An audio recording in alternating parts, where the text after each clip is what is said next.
Hey guys, how's it going? It's Poetry Stud, and welcome to a little bit of a different style of video from what I normally do on the channel. We're going to be talking about some controversy that there's been on the Paradox Plaza subreddit and on the forums recently concerning the newest Hearts of Iron 4 dev diaries and the DLC, the plans for the DLC for Hearts of Iron 4.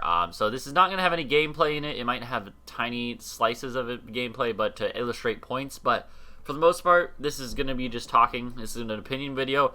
And as always with any video that's opinionated, you may disagree with me. And if you do, that is perfectly fine. And I would love to, sponsor discussion in the comments.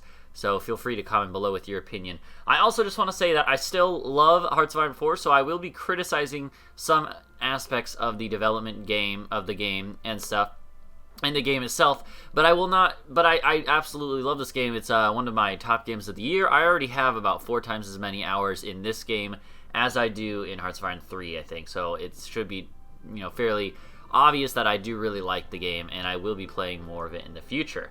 And the last thing I want to just say to disclaim is that I'm going to be focusing on, features. I'm not going to be talking about bugs or balance. But anyways, so recently, well, actually, and there's one other thing I should say is that, if there's anyone, I kind of doubt this, but if there's anyone from Paradox watching, I love the game that you guys have made, and I don't mean to criticize you as people. I don't have anything wrong with you guys, and I don't think that anything you've been doing is meant to in any bad way. But anyways, let's go ahead and get into talking about this whole issue about the DLC and the newest DLC, and part of it is actually because, let me go ahead and find this right now while we're live, but basically, there's been a lot of stuff about this today, especially when I'm recording this, because the announcement teaser for Together for Victory was shown.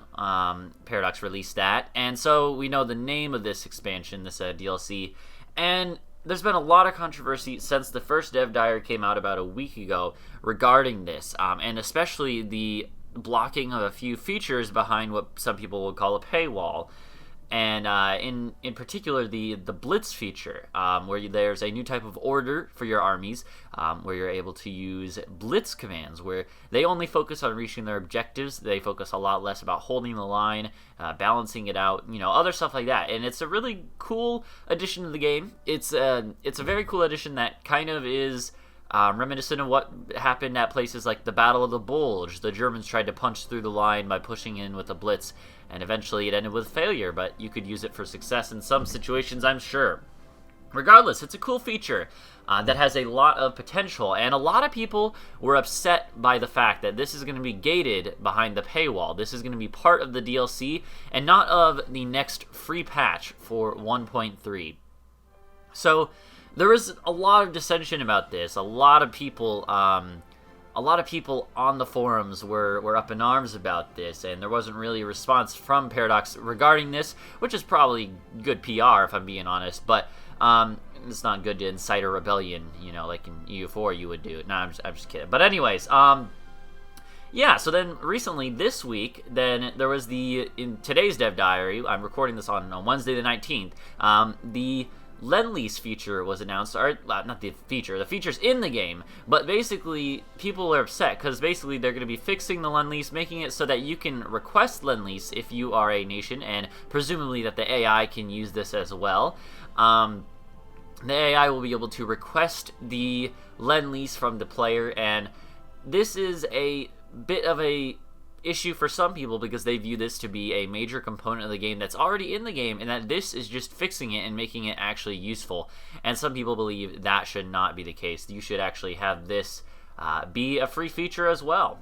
There's also a whole bunch of other stuff with the AI that hasn't been fixed that people are still upset about, and I'm going to go into more detail with that later. And then lots of people are upset about the portraits, historical information, icons for things, province names, and other stuff. And I'm kind of categorizing that all as flavor. And I do have an outline where I kind of outline my thoughts on this, because I really wanted to put a lot of thought into this video. So those are the criticisms that most people had, and here are my criticisms. I'm going to give you guys my criticisms, because this video is mostly meant to be, I don't know, kind of analyzing why people are upset and if I agree with them and what I think Paradox should do about it. And it's not feasible because I'm not a part of Paradox. But but these are my criticisms. Basically, the main thing for me is the fact that in the last two patches, in the major two patches, since we were on 1.2, we haven't had a lot of features added. There's been a lot of bugs fixed, a lot of balance fixed, AI problems fixed, a lot of stuff like that, and that is good. It's needed. It was definitely needed. However, there haven't been hardly any features left. I actually looked through the patch notes, and I've been playing it too, so I kind of knew this, but I just wanted to make sure I wasn't missing anything. But really, the only features that I've seen added so far were more releasable nations, which is cool, sure, but it's not really gameplay changing. The aggressiveness of orders, I really like that. I think that's probably the best feature that they've added so far. And the custom difficulty settings, which I think is good, but personally I'm not going to use it because I find those to be kind of lame in the way they buff nations. They don't actually make the AI better, they just give them bonuses. It's kind of cheap. Those are the only three major features that I could see added. There were a couple other really minor ones. They had listed, being able to start a new template from scratch. That's not really like a feature, in my opinion. I don't really understand why that was even considered a feature. That's mostly just a fixing of something that should have already been in the game. And that's what we're going to be talking about here, is that there's things that I believe have not been added that need to be in the game for it to be a complete game. And that's kind of almost like an oxymoronic statement when you're dealing with Paradox games, because their games are never complete. They're always adding on. However, I really do think that, especially with Hearts of Iron 4, with such a small, narrow scope, there's certain things you should have for it to be considered complete, and then you add on more, and you can add on more in different ways. So we're going to go ahead and dig into this. There's a few things that I think that really haven't been added that should be in the game before it's a complete game. And I'll talk about how I think that should happen in a little bit, but for now, let's talk about this. So, first off, there's flavor things, and where do you draw the line with this? Like I said earlier, some people are really upset with portraits and icons and stuff like that. I don't know if I really care about that, but there's not a lot of flavor events in the game.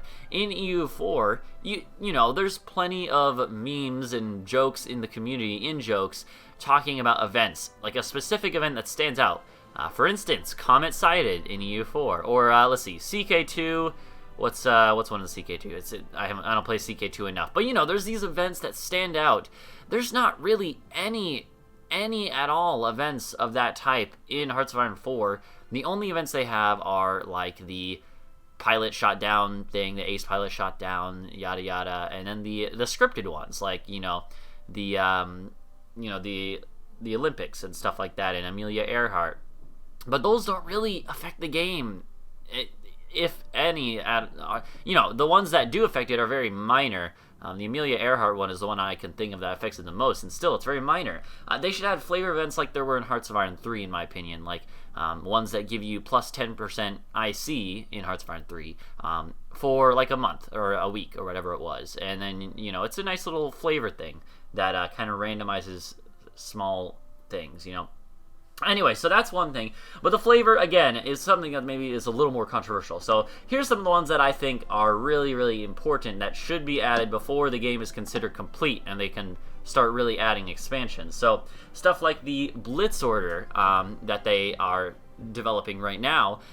There's other orders that I'm sure you could do as well, like a Shattered Earth retreat fight, but then once you get to a certain point, you retreat to the next province, set up a defense there, a staggered retreat, stuff like that. I'm sure they will add, and stuff like that I do think should be free, because the main focus, like their main thing they were pushing when they were before the release of Hearts of Iron 4 was, this is better than Hearts of Iron 3 because of the orders, the commands, the front lines, and the fact that you can automate lots of this stuff and mix manual control with the automation. That was like one of their main things pushing the game forward in its promotion. And I don't understand why lots of that stuff is now being said it's going to be paid, when that is truly the stuff I think that is the core of the game. I think that's what should be free. Competent AI is another thing that I feel like the game lacks. Single player is a joke now, unless you play as a really hard nation. But there should be a challenge in beating up, the Soviets as whoever. I've played games as Italy and just destroyed everyone in the whole world super easily, and I don't think that's how it should play out. I'm gonna take a sip of water real quick. Anyways, so that competent AI is another thing that I think should really be worked on before they consider the game complete in its current form and then move on to the expansions. And I'll talk more about that later. Navy and Air.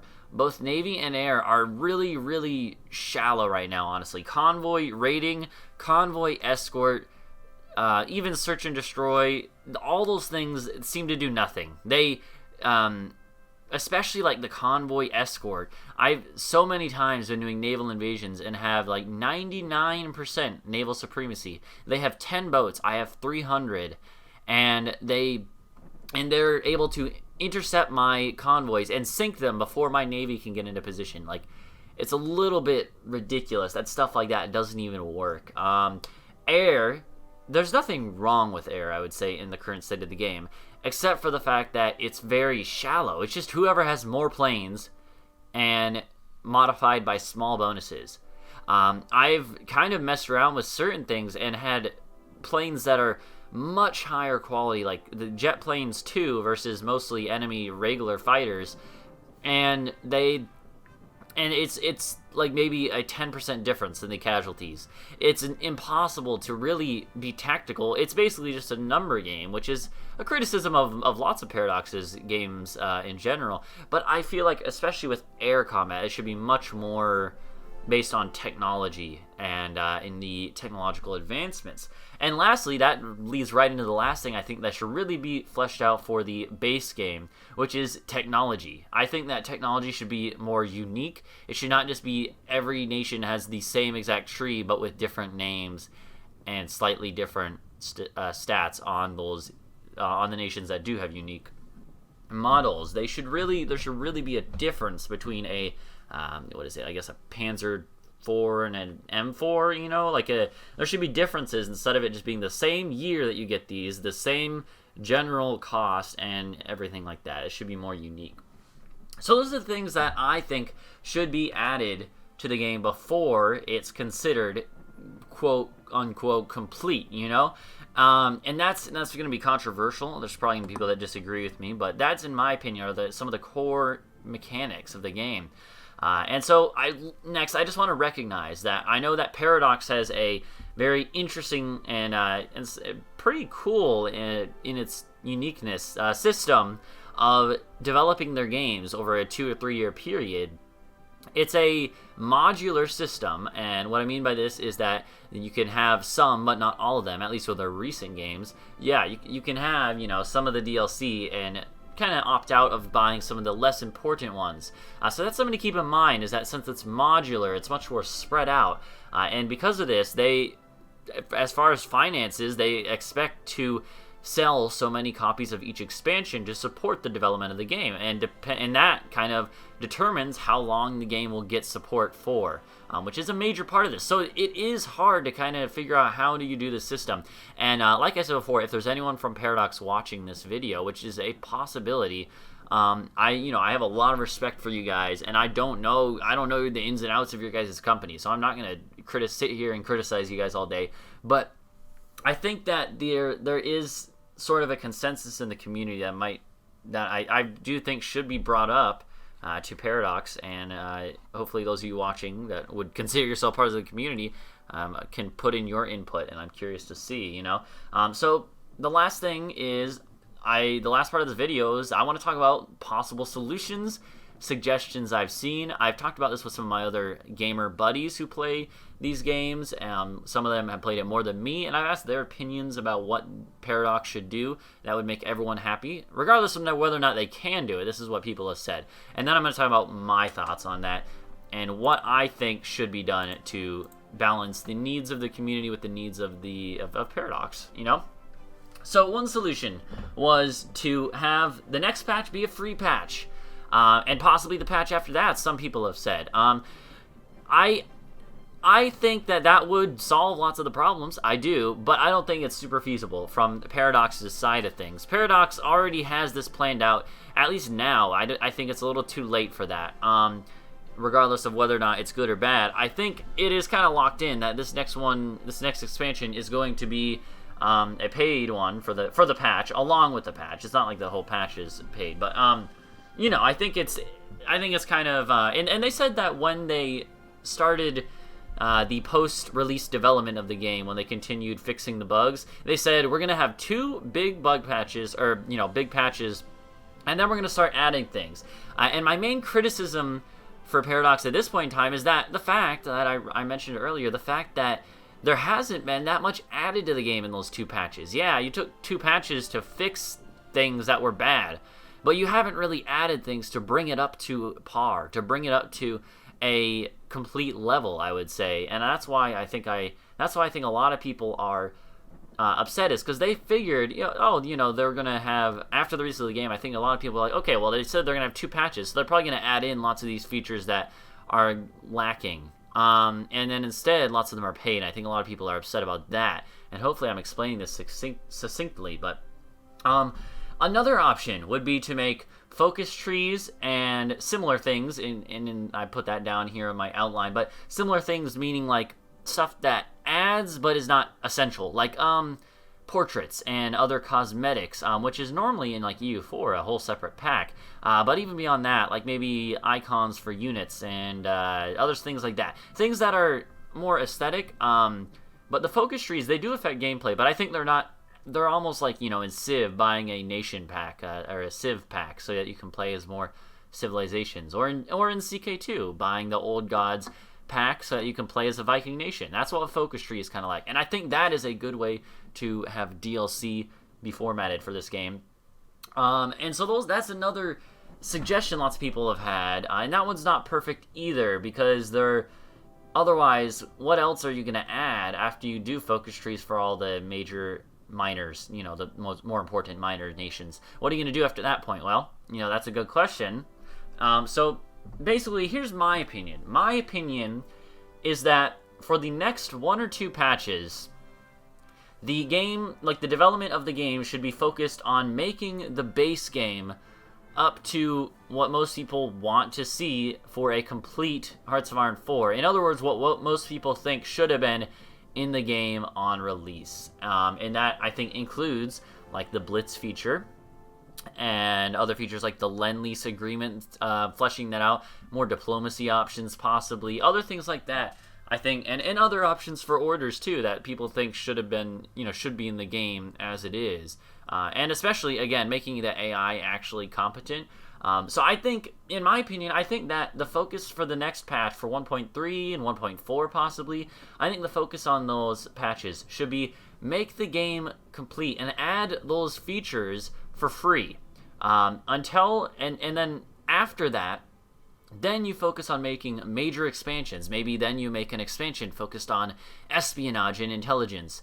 Maybe then you make an expansion focused on really in-depth diplomacy and stuff. But, you know, I really do think that until then, it'd be better to make most of those major features free, and instead make smaller content packs be the DLC focus, like focus trees, and, you know, maybe another small expansion now, one for 1.4, 1.5, but you know, I think a lot of people are really upset because of the fact, like I said, that they had 2 patches to the game already, but they didn't really add much at all that actually changes the core gameplay mechanics. Like I said, they added releasable nations, aggressiveness of orders, and custom difficulty settings. Like, lots of people are expecting, I think, to actually have stuff added in, like an actual D-Day mechanic, or an actual, you know, blitz feature. And now that people have seen that this is going to be added, they're like, this should have been in the base game. And so there's these features that people think should be in the base game that I do think should be added for free. And then Paradox should go above and beyond and create major expansions that flesh out these mechanics and add other new ones.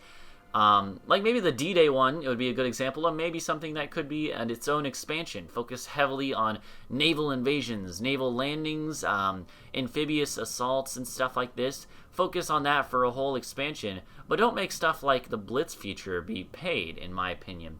So hopefully I've kind of explained my views. So I'm just going to wrap up here real quick. It's been about 20 minutes. That's about where I was expecting this video to be in terms of length, but it's a long video, and I hope you guys have enjoyed hearing my opinions, though. But I don't know if this is necessarily in line with what most of the community thinks. I don't know if this is possible for Paradox, but in my opinion, the ideal way to do it would be to focus for the next couple patches on adding more features that make the game what people wanted the base game to be, because the base game was not even close, I think, to what most people thought it should have been.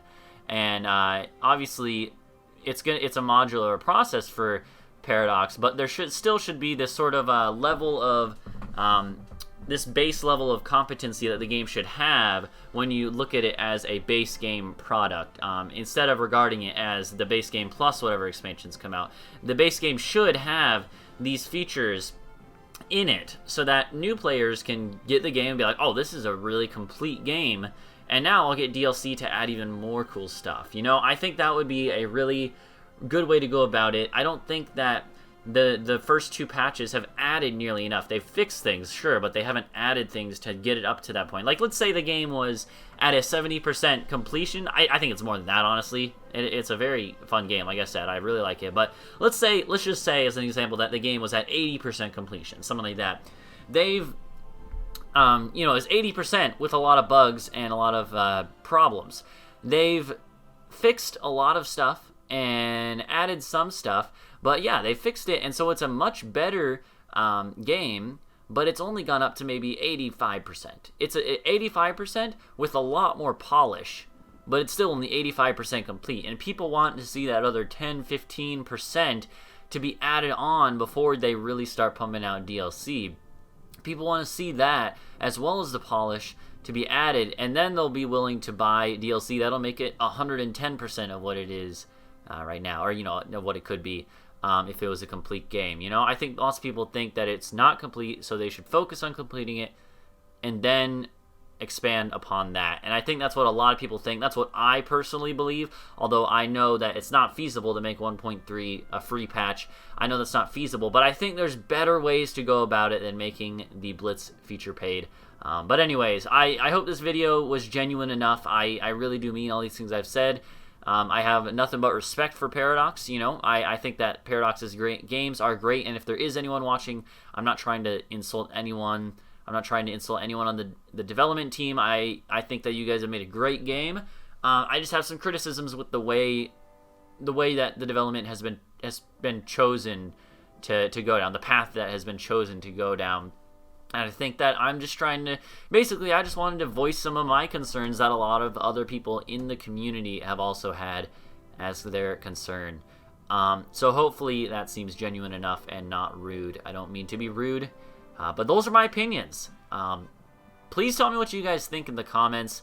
I'll, you know, maybe add some clips in showing trying to illustrate what I mean, but please tell me what you think in the comments. It is really interesting to see people talk about stuff like this, and I really want to know what you guys think, and I'd love to hear back from Paradox and see a response from them on this.